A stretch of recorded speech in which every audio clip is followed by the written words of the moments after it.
Imagine a rule, not even a theory, but a rule that can keep customers coming back for more. There is a game-changing way to get more from your existing customers by giving them something 99% of the businesses are not doing. I guarantee it. But this way of doing things has doubled my revenue in less than a year. But before that, let's talk about the frustration we all feel when customers don't return despite our best efforts. Man, this happens to everyone, so don't feel alone. As a company, we got good at selling our services.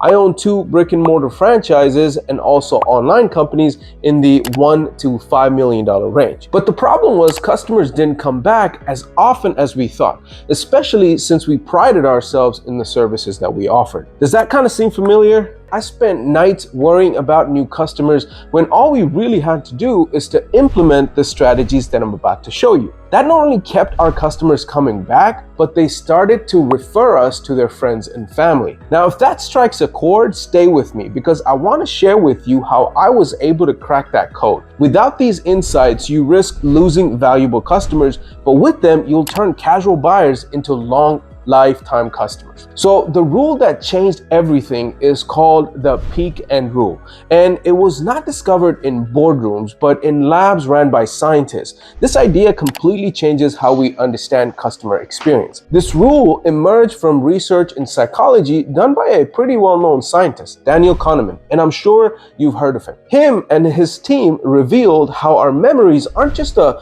frame-by-frame record of what happens in our lives. Instead, we remember only specific moments that mean something.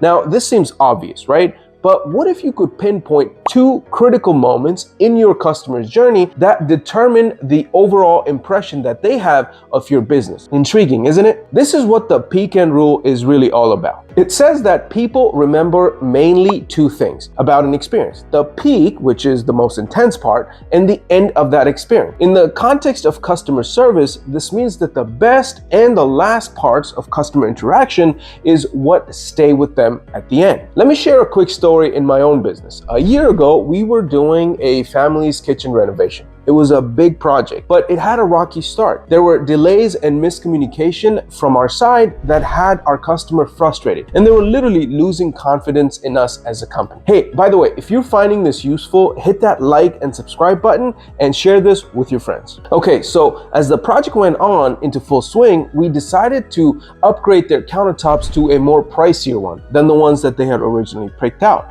And of course, it was free of charge. This gesture of goodwill changed the entire experience.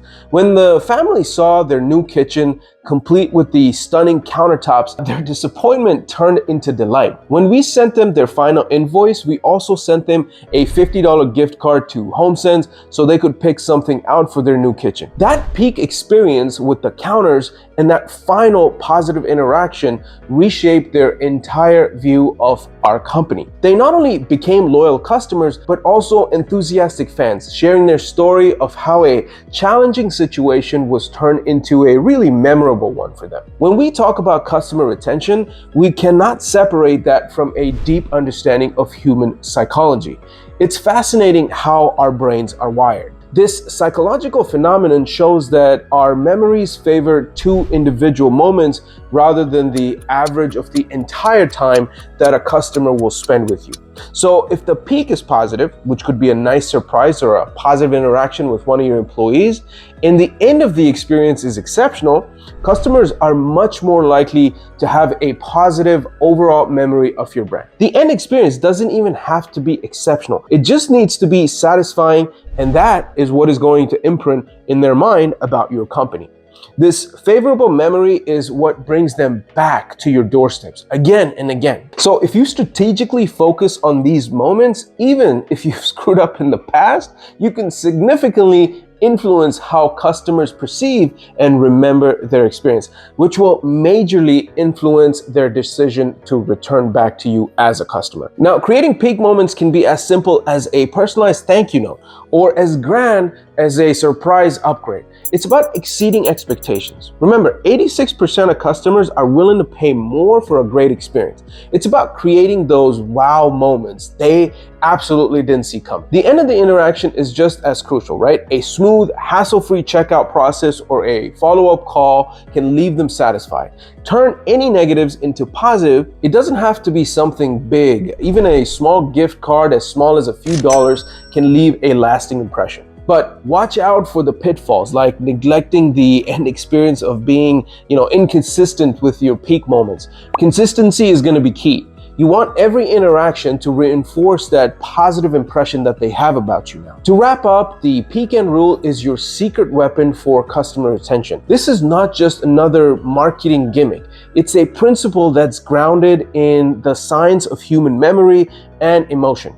Remember, it's not just what you offer, it's how you make your customers feel. That's what they remember. And that's what brings them back again and again. Now, if you want to know exactly how to turn this rule into actionable steps in your business to keep your customers coming back, check out this video and I'll see you there.